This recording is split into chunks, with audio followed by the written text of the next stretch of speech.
ಪ್ರತಿಯೊಬ್ಬ ಮನುಷ್ಯ ಏನು ಅನ್ಕಂತಾನೋ ಅದನ್ನೇ ಮಾಡ್ತಾನೆ.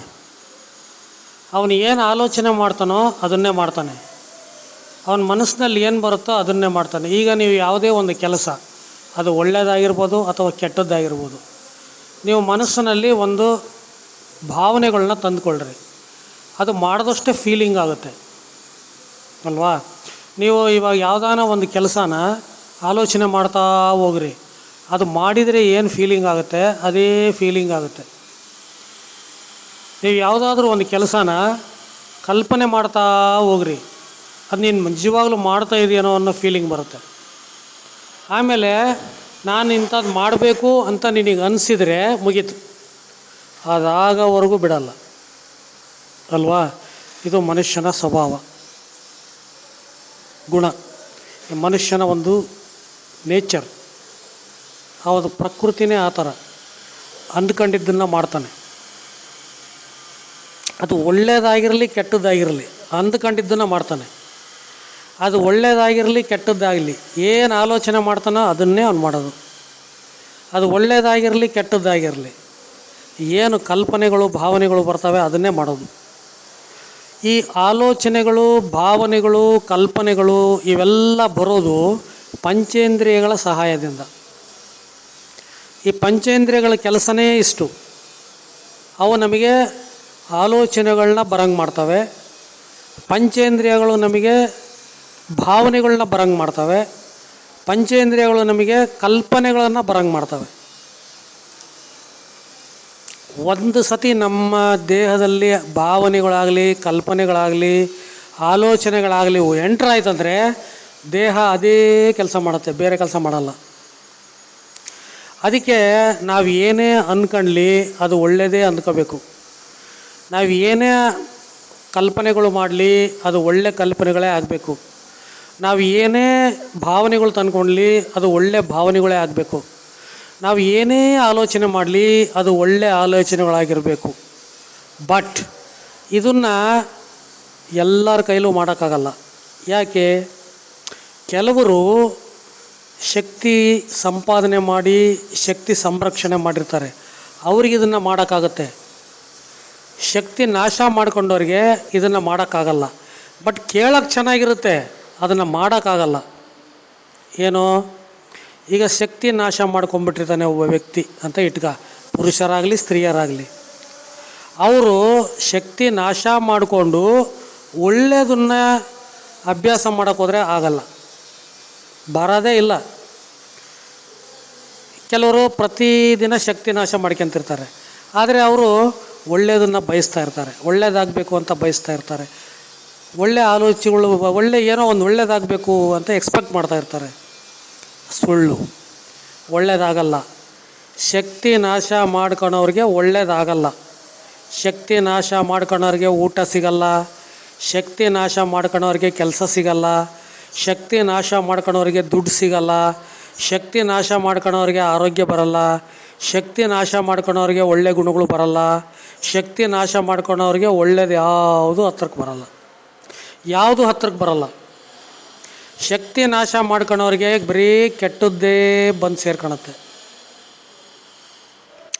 ಈಗ ನೀನು ಸೋಷಿಯಲ್ ಮೀಡಿಯಾದಲ್ಲಿ ಶಕ್ತಿ ನಾಶ ಆಗಂಥವನೇ ನೋಡ್ತೀಯ ಕೇಳ್ತೀಯ ಅಂತ ಇಟ್ಕೋ, ಆವಾಗ ನಿನಗೆ ಶಕ್ತಿ ನಾಶ ಆಗ್ತಾನೇ ಇರುತ್ತೆ. ಶಕ್ತಿ ನಾಶ ಮಾಡಿಕೊಂಡು ನನಗೆ ಒಳ್ಳೇದಾಗಬೇಕು ಅಂದರೆ ಆಗಲ್ಲ. ನಿನಗೆ ಒಳ್ಳೇದಾಗಬೇಕು ಅಂದರೆ ಶಕ್ತಿ ನಾಶ ಮಾಡ್ಕೋಬಾರ್ದು, ಶಕ್ತಿ ನಾಶ ಮಾಡ್ಕೋಬಾರ್ದು. ಶಕ್ತಿ ನಾಶ ಮಾಡ್ಕೊಳ್ಳಿಲ್ಲ ಅಂದರೆ ಬರೀ ಒಳ್ಳೆಯದಾಗುತ್ತೆ. ನೀನು ಶಕ್ತಿ ನಾಶ ಮಾಡ್ಕೊಳ್ಳಿಲ್ವಾ, ಶಕ್ತಿ ನಾಶ ಮಾಡ್ಕೊಳ್ಳಿಲ್ವ ಇವತ್ತು, ಬರೀ ಒಳ್ಳೆ ಆಲೋಚನೆಗಳು ಬರ್ತವೆ. ನೀನು ಶಕ್ತಿ ನಾಶ ಮಾಡ್ಕೊಳ್ಳಿಲ್ವ ಇವತ್ತು, ಬರೀ ಒಳ್ಳೆ ಗುಣಗಳು ಬರ್ತವೆ. ಇವತ್ತು ಶಕ್ತಿ ನಾಶ ಮಾಡ್ಕೊಳ್ಳಿಲ್ವ ನೀನು, ಒಳ್ಳೊಳ್ಳೆ ಸಾಧನೆಗಳನ್ನ ಮಾಡ್ತೀಯ. ಬಟ್ ನೀನು ಶಕ್ತಿ ನಾಶ ಮಾಡಿಕೊಂಡ್ರೆ ಕೆಟ್ಟ ಆಲೋಚನೆಗಳು ಬರ್ತವೆ, ಶಕ್ತಿ ನಾಶ ಮಾಡಿಕೊಂಡ್ರೆ ಕೆಟ್ಟ ಗುಣಗಳು ಬರ್ತವೆ, ಶಕ್ತಿ ನಾಶ ಮಾಡಿಕೊಂಡ್ರೆ ಬರೀ ಕೆಟ್ಟದ್ದೇ ಬಂದು ದೇಹದೊಳಗೆ ಪ್ರವೇಶ ಮಾಡ್ತಾ ಇರುತ್ತೆ. ಈಗ ಪುರಾಣ ಪುಣ್ಯಕಥೆಗಳು ವೇದಗಳು ಗ್ರಂಥಗಳು ಅಂತಿದ್ದಾವೆ, ಅವರೆಲ್ಲ ಶಕ್ತಿಯನ್ನು ನಾಶ ಮಾಡ್ಕೊಂಡಂಗಿರೋರಿಗೆ ಬರೆದಿರೋದು. ಯಾರು ಶಕ್ತಿಯನ್ನು ನಾಶ ಮಾಡ್ಕೊಳಲ್ಲ ಅವ್ರಿಗೆ ಬರೆದಿರೋದು ಅದು ಪುಸ್ತಕ. ಯಾಕಂದರೆ ಅವರು ಕೂಡ ಬರೆದಿರೋರು ಶಕ್ತಿ ನಾಶ ಮಾಡ್ಕೊಂಡಂಗೆ ಬರೆದಿರ್ತಾರೆ. ವೇದಗಳು, ಶಾಸ್ತ್ರಗಳು, ಗ್ರಂಥಗಳು ಏನು ಬರೆದಿದಾರಲ್ಲ, ಅವತ್ತಿನ ಕಾಲದ ಜನರೂ ಕೂಡ ಶಕ್ತಿ ನಾಶ ಮಾಡ್ಕೊಂತಿರ್ಲಿಲ್ಲ. ಯಾರು ಶಕ್ತಿ ನಾಶ ಮಾಡ್ಕೊಳಲ್ವೋ ಅಂಥವರಿಗೆ ಆ ಪುಸ್ತಕ ಬರೆದಿರೋದು. ಅದರಲ್ಲಿ ಬರೆದಿರೋದು ಅಂಥವ್ರಿಗೆ ಅನ್ವಯಿಸೋದು. ಯಾವುದೇ ಆಧ್ಯಾತ್ಮ, ಭಕ್ತಿ ಮಾರ್ಗ, ಯಾವುದೇ ದೇವರಿಗೆ ಸಂಬಂಧಪಟ್ಟಿದ್ದು ಇರ್ಬೋದು, ಅದು ಯಾರು ಶಕ್ತಿ ಸಂಪನ್ನರು, ಯಾರು ಶಕ್ತಿಯನ್ನು ನಾಶ ಮಾಡ್ಕೊಳೋದಿಲ್ಲ ಅಂಥವರು ಪಾಲನೆ ಮಾಡ್ತಕ್ಕಂಥ ನಿಯಮಗಳು ಮಾತ್ರ ಬರೆದಿರೋದು. ಈ ಜಗತ್ತಿನಲ್ಲಿ ಎಷ್ಟು ಪುಸ್ತಕಗಳಿದ್ದಾವೆ ಅಂತ ನಾವು ತಂದು ಒಂದು ಹತ್ರ ಇಟ್ಟರೆ ಒಂದು ಸ್ಟೇಡಿಯಂ ತುಂಬೋಗುತ್ತೆ. ಅಷ್ಟು ಪುಸ್ತಕಗಳು, ಗ್ರಂಥಗಳು, ಅಷ್ಟು ಒಂದು ಒಳ್ಳೆ ನಾಲೆಡ್ಜ್ ಇರೋ ಪುಸ್ತಕಗಳನ್ನ ಬರೆದಿದ್ದಾರೆ. ಬಟ್ ಅದರ ಏನು ಬರೆದಿದ್ದಾರೋ ಆ ಎಲ್ಲ ವ್ರತಗಳು, ಆಚರಣೆಗಳು, ನಿಯಮಗಳು ಶಕ್ತಿವಂತರಿಗೆ ಮಾತ್ರ. ಯಾರು ಶಕ್ತಿ ನಾಶ ಮಾಡ್ಕೊಳೋದಿಲ್ವೋ ಅವರಿಗೆ ಮಾತ್ರ ಬರೆದಿರೋದು.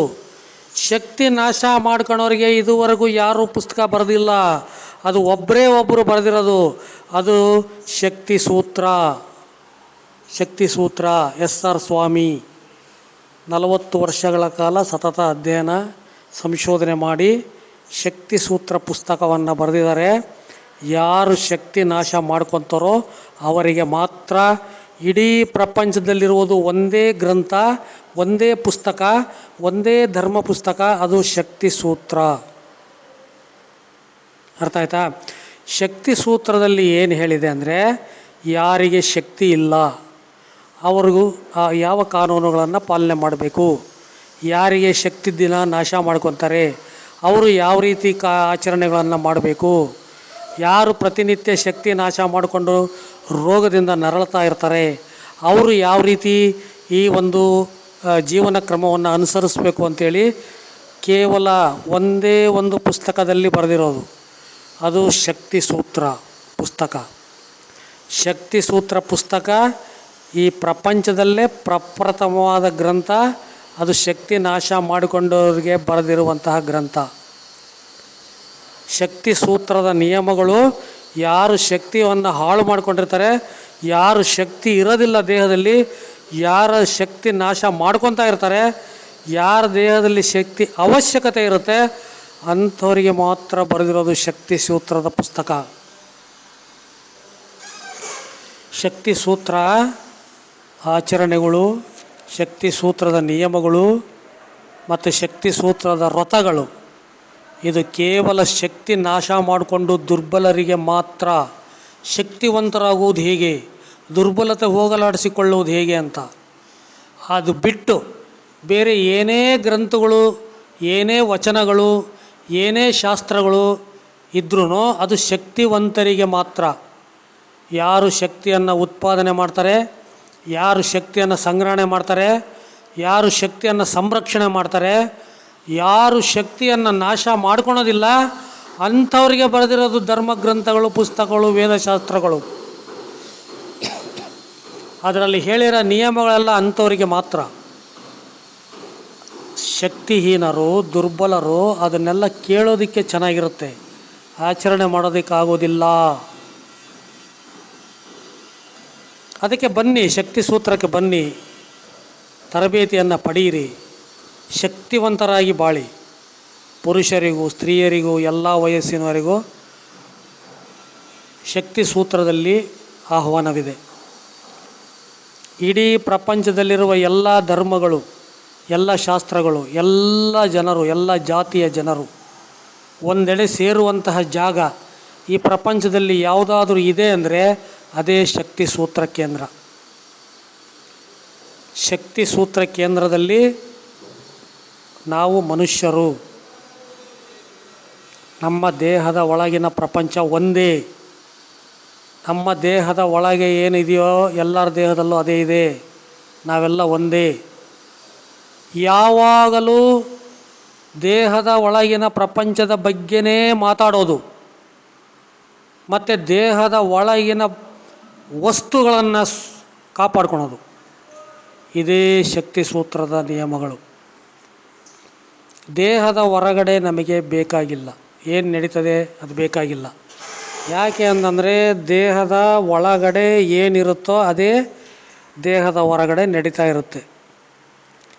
ಅದಕ್ಕೆ ಶಕ್ತಿ ಸೂತ್ರಕ್ಕೆ ಎಲ್ಲರೂ ನೀವು ದಾನ ಧರ್ಮ ಪ್ರತಿಯೊಬ್ಬರೂ ಹಣ ಸಹಾಯ ಧನ ಸಹಾಯ ಮಾಡಬೇಕು. ಲಕ್ಷಾಂತರ ಜನಗಳಿಗೆ, ಲಕ್ಷಾಂತರ ಕೋಟ್ಯಾಂತರ ಜನಗಳಿಗೆ ನಾವು ಕೆಲಸ ಕೊಡ್ಬೋದು ಮತ್ತು ಅವ್ರ ಸಂಸಾರಗಳನ್ನ ಚೆನ್ನಾಗಿ ಇಟ್ಕೊಂಡಂಗೆ ಮಾಡ್ಬೋದು. ಪ್ರತಿಯೊಬ್ಬರೂ ಕೂಡ ಶಕ್ತಿ ಸೂತ್ರ ಕೇಂದ್ರಕ್ಕೆ ಬರಬೇಕು.